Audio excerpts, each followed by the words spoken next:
The forgotten truth. The galaxy had known peace for 6,000 years.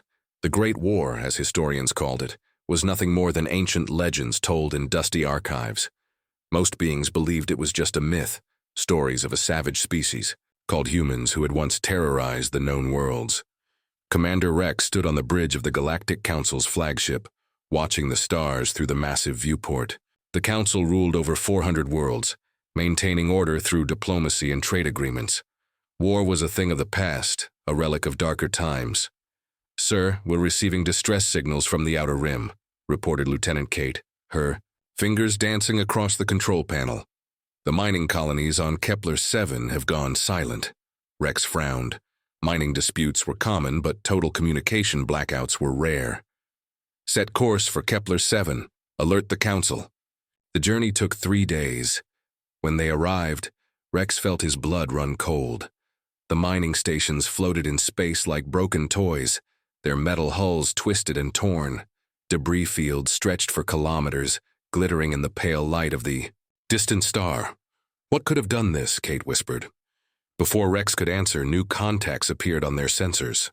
Ships unlike anything in the Galactic Council's database emerged from the asteroid belt. They were sleek and deadly, with angular designs that seemed to cut through space itself. "Unknown vessels, identify yourselves," Rex broadcast on all frequencies. The time. Response came in a language that made the translation computers struggle.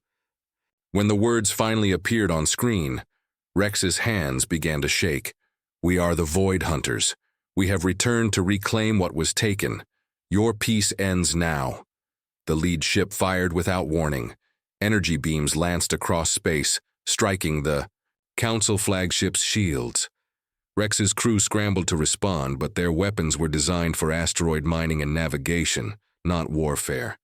The galaxy had forgotten how to fight. "Get us out of here," Rex shouted, as more Void Hunter ships appeared. "Send a priority message to the Council. The war has begun again." As their ship limped away from the battle, Rex accessed the restricted archives. Deep in the classified files, he found references to something called the Human Protocol. Most of the data was corrupted, but one phrase remained clear: last resort for galactic extinction events. The coordinates led to a small planet in an unremarkable system. According to the files, it was called Earth, and it had been under strict quarantine for 6,000 years. No one remembered why. Rex made a decision that would change everything.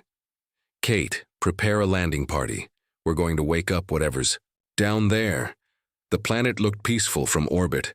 Blue oceans, white clouds, green continents. But the scanner readings showed something impossible. The entire planet was covered in a massive energy field, and beneath it something was stirring as their shuttle descended through the atmosphere. Rex wondered if he was making the right choice. The Void Hunters were destroying everything in their path. The Council's fleets were already falling back, their peaceful ships no match for weapons designed for war.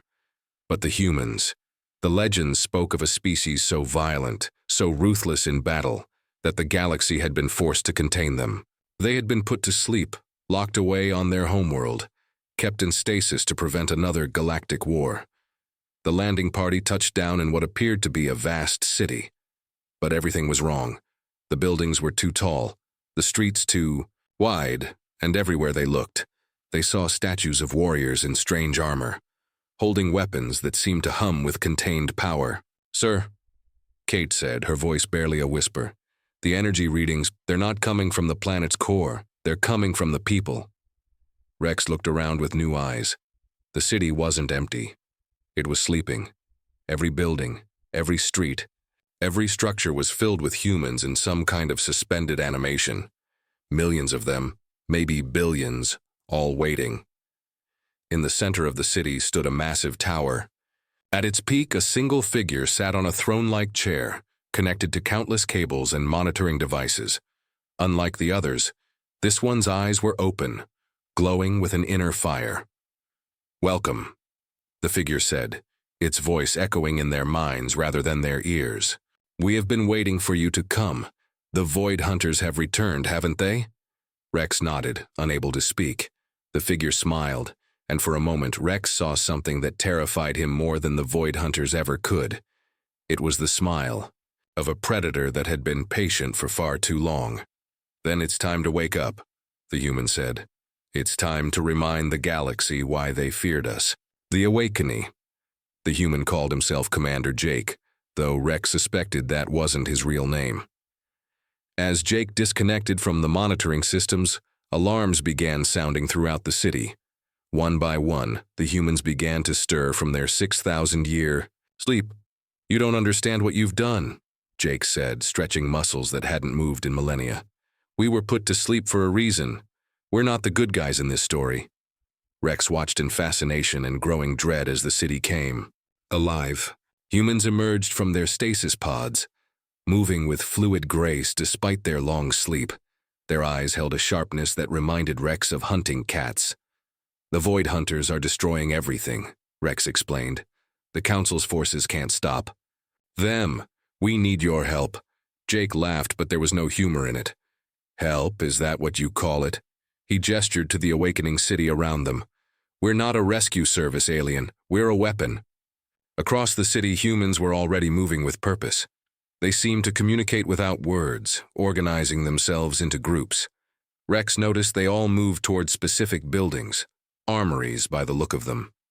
The Void Hunters came before, Jake continued, walking toward a massive building that hummed with energy.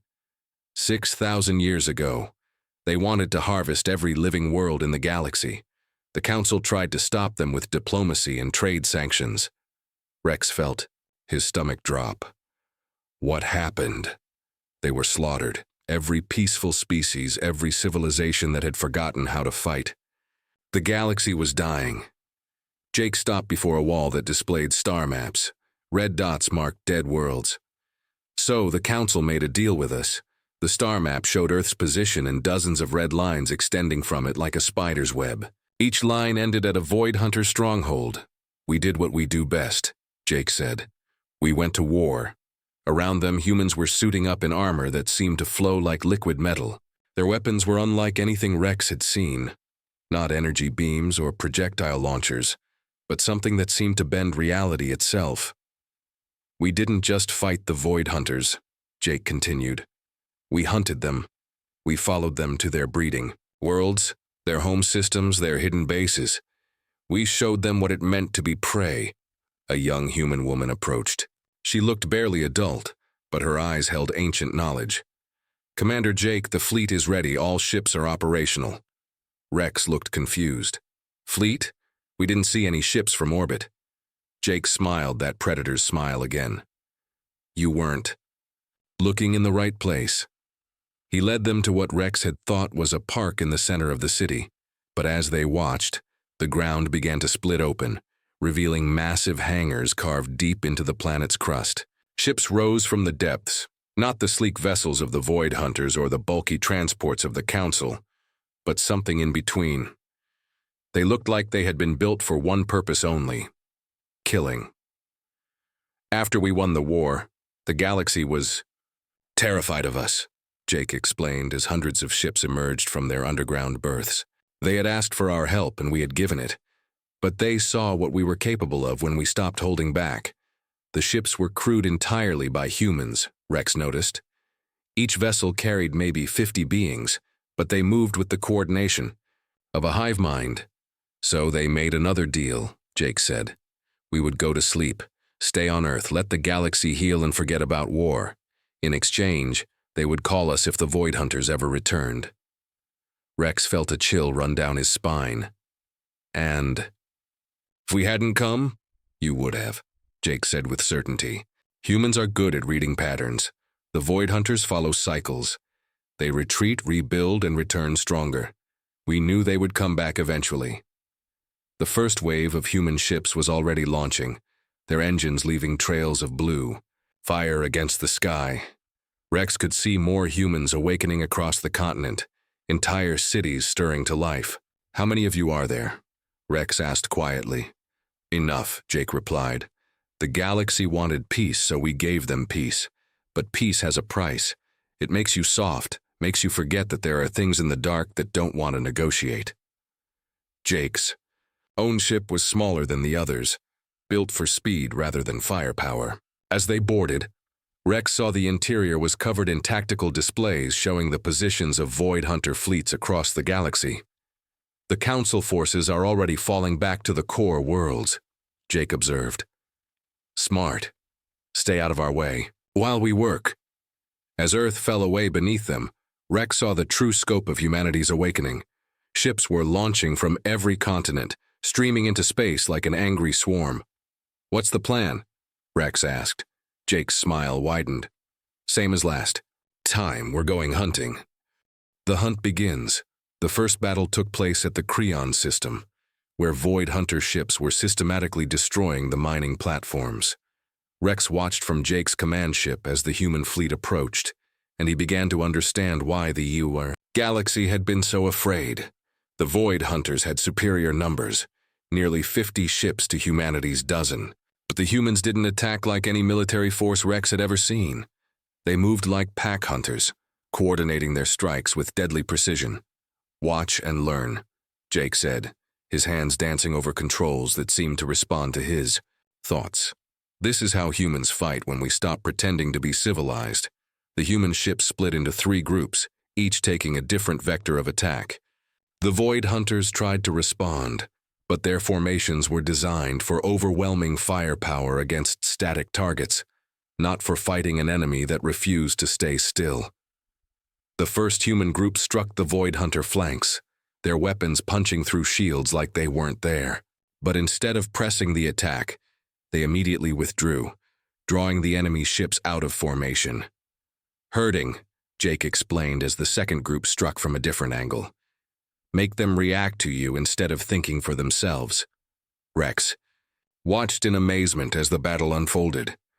The humans weren't just fighting, they were playing with their enemies. Every move was calculated to cause maximum confusion and fear. The third group came from below, rising up through the plane of battle like sharks from the deep. Their weapons were different from the others, Rex noticed.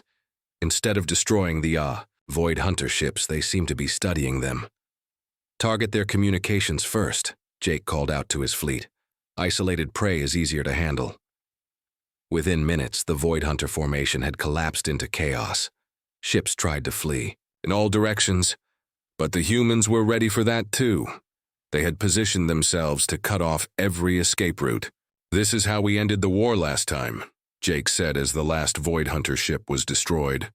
Not through massive battles or heroic sacrifices. We hunted them like animals until they broke. But Rex noticed something that made him uncomfortable. The humans weren't taking prisoners. Every Void Hunter ship was destroyed completely, their wreckage scattered across the system. Survivors can report back, Jake said, noticing Rex's expression. Can't have that. Fear only works if there's uncertainty about what's hunting you. The victory was total, but Rex felt sick. The Void Hunters had been ruthless, yes, but the humans were something else entirely. They were efficient in a way that suggested they had done this many times before. The next target is the Gamma sector, Jake announced to his fleet. Intelligence suggests a Void Hunter staging area. We'll need to move fast before they can adapt to our tactics. As they traveled through hyperspace, Rex learned more about humanity's approach to warfare. They didn't just fight their enemies. They studied them, learned their patterns, and then exploited every weakness. The Void Hunters are hive-minded, Jake explained, showing Rex tactical displays. Each ship follows orders from a central command structure. Break that structure, and they become just expensive metal in space. The humans had identified the command ships within the Void Hunter fleets. Their entire strategy was built around eliminating leadership and creating chaos. It was methodical and terrifying. At the Gamma sector, they found what Jake had predicted, a massive Void Hunter base built into an asteroid. Hundreds of ships were docked there, being repaired and refitted for the next wave of attacks. Perfect, Jake said. This is where we send a message. The human fleet approached the base from multiple directions, but this time they didn't attack immediately. Instead, they began broadcasting on all frequencies. Void Hunters, Jake's voice echoed across space. You remember us, don't you? The ones who sent you running into the dark 6,000 years ago. The response was immediate. Void Hunter ships began launching from the base, their formations tight and disciplined. But Rex could see something in their movement patterns. Hesitation. We gave the galaxy peace, Jake continued. We went to sleep so they could forget about war, but you came back, you woke us up. The Void Hunter fleet was impressive, nearly 200 ships arranged in perfect attack formation. But they weren't moving forward. They were waiting. That was a mistake, Jake said, and Rex heard the smile in his voice. The human attack came from everywhere at once. Ships that had been hiding in the asteroid field, weapons platforms that had been disguised as debris, even soldiers who had somehow infiltrated the base itself. The battle was over in minutes. The Void Hunter base was destroyed so completely that nothing remained but glowing particles. The ships that tried to escape were hunted down one by one, but Rex noticed something else. Throughout the system, other alien species had been watching the battle. Trade ships, research vessels, even some council scouts. Word was spreading. They're all going to know, Rex said. Jake nodded. Good. Fear is a weapon too. The more stories they tell about us, the fewer battles we'll have to fight. The price of victory. 3 months into the war, the galaxy had changed.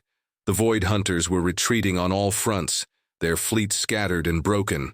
But Rex was beginning to understand why the Council had been so afraid of humanity's help. The humans weren't just winning.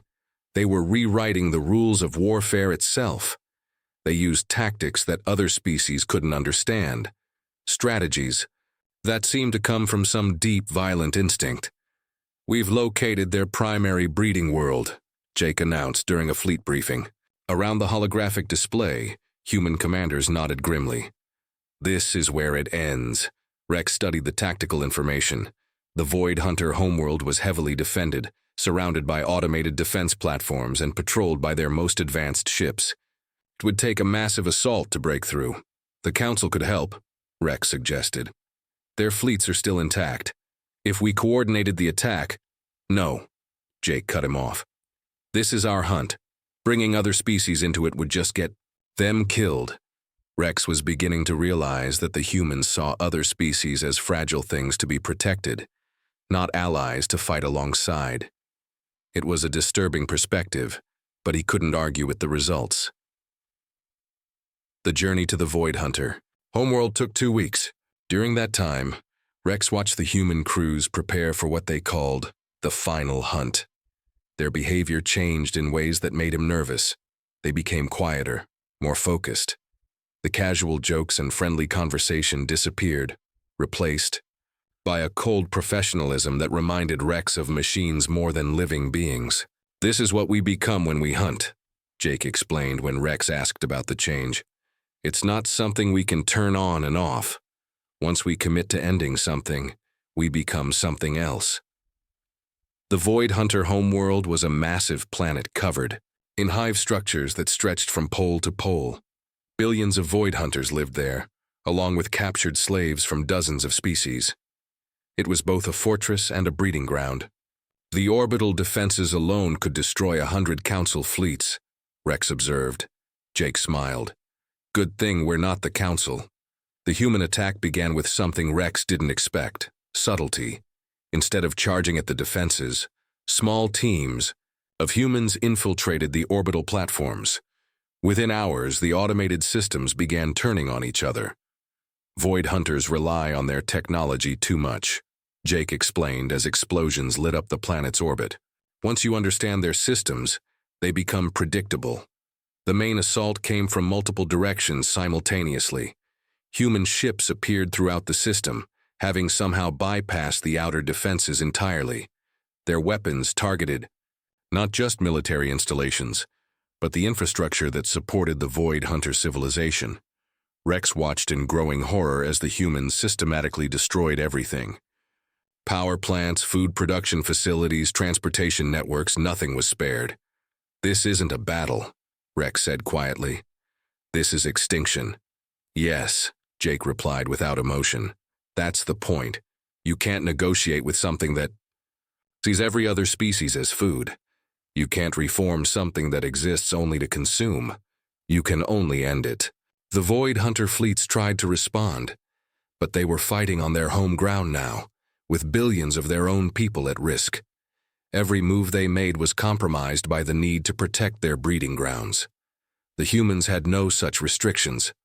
They fought with the cold efficiency of natural predators, targeting weaknesses and exploiting every advantage. But Rex saw something else in the battle. Human ships taking fire meant for refugee vessels. Human soldiers dying to protect alien slaves. Despite their ruthless tactics, they were still trying to save innocent lives. "We're not monsters," Jake said, noticing Rex's observation. "We just understand that sometimes being monstrous is the only way to protect what matters." The battle for the homeworld lasted 3 days. When it ended, the Void Hunter species was effectively extinct. Their ships were destroyed, their breeding grounds were sterilized, and their technology was captured or eliminated. Across the galaxy, the few remaining Void Hunter outposts surrendered or fled into deep space. The war was over, but as the human fleets began to withdraw, Rex realized that the real challenge was just beginning. The galaxy now knew what humans were capable of when they were fully awake and fully committed to war. "What happens now?" Rex asked as they traveled back toward Earth. Jake was quiet for a long moment. "Now we go back to sleep," he said finally. "The galaxy got what it wanted. Peace. The price was letting us wake up and do what we do best. And if something like this happens again." Jake's smile was sad this time, tired in a way that suggested he had been fighting for far longer than just a few months. "Then you'll wake us up again," he said. "And we'll hunt again. That's what we are. Rex, that's what we've always been. The galaxy's watchdogs, keeping the real monsters at bay." The return to sleep, the victory celebration, never came. As news of the Void Hunter's defeat spread across the galaxy, the reaction wasn't joy or relief. It was fear. Fear of the humans, who had won the war too completely, too efficiently. Rex stood on Earth's surface watching as human ships landed in their underground berths. The planet that had seemed so peaceful months ago now buzzed with quiet activity. Everywhere he looked, humans were systematically shutting down their war machines. "The Council wants to meet with you," Rex told Jake as they walked through the city streets. "They want to discuss the future." Jake laughed, but there was no humor in it. "Let me guess, they want to make sure we go back to sleep quietly. No. Demands for territory or resources. No insistence on having a voice in galactic politics." Rex couldn't deny it. The Council was terrified. They had watched the humans destroy an entire species in a matter of months, and now they wanted those same humans to simply disappear again. "They're grateful," Rex said, though the words felt hollow. "Are they?" Jake stopped walking and turned to face him. "Or are they just relieved that we're pointing our weapons away from them?" Around them, other humans were saying goodbye to each other. Rex realized that many of them would return to stasis immediately, going back to sleep for another indefinite period. Others would remain awake for a while, monitoring the galaxy for new threats. "Why do you do it?" Rex asked suddenly. "Why agree to sleep? You could demand anything you wanted. The galaxy couldn't stop you." Jake was quiet for a long moment, watching children play in a nearby park. Human children, laughing and running without any understanding of what their species had just accomplished. "Because peace is better than war," Jake said finally. "Even for us. Especially for us." He gestured to the children. "Those kids will grow up in a universe where the Void Hunters are just a story. They'll never have to know what it feels like to hunt another species to extinction. That's worth any price." But Rex had seen the tactical reports. He knew that humans all across the galaxy were taking notes, studying what they had learned about other species' military capabilities. The peaceful facade was just that, a facade. "The galaxy is watching us too," Jake continued, as if reading Rex's thoughts. "They've seen what we can do. Some of them are probably wondering if they should try to destroy us while we're sleeping." Rex felt a chill. Would they? Maybe, probably. Fear makes people do stupid things. Jake smiled. But that's okay. Fear also makes them careful. The Void Hunters attacked because they thought the galaxy was weak. The next threat will think twice. They reached the central tower where Jake would return to stasis. The building hummed with energy as thousands of humans prepared for their long sleep. It was strangely peaceful, like a lullaby made of machinery. "There's something I need to tell you," Jake said as they approached his stasis chamber. The Void Hunters weren't the real threat. Rex stopped walking. "What do you mean?" Jake pulled up a holographic display showing deep space scanner data. Points of light moved through the void between galaxies, too regular to be natural phenomena. "They were scouts," Jake said quietly. "The Void Hunters were just the advance force for something much larger, something that's been watching our galaxy for millions of years." Rex stared at the data in horror. The objects were massive, each one the size of a small moon, and there were hundreds of them. "They're still decades away," Jake continued. "Maybe centuries, but they're coming. The Void Hunters' defeat probably accelerated their timeline. Why didn't you tell the Council?" "Because they would panic. They would spend the next 100 years in a state of constant fear, building weapons they don't know how to use, starting wars over resources and strategic positions." Jake shook his head. "Better to let them have their peace while they can." Rex understood now why the humans were so willing to return to sleep. They weren't just the galaxy's weapon, they were its guardians, watching and waiting for threats that others couldn't even imagine. "When they come," Rex said, "will you be ready?" Jake stepped into his stasis chamber, cables and monitoring devices connecting to his body. "We're always ready," he said. "That's what makes us human." As the chamber sealed, Jake's final words echoed in the air. "Take care of the galaxy while we sleep, Rex. Try to keep the peace as long as you can." Rex left Earth that day with a new understanding of humanity's role in the galaxy. They weren't conquerors or liberators. They were the watchers in the dark, the guardians who slept until the monsters came calling.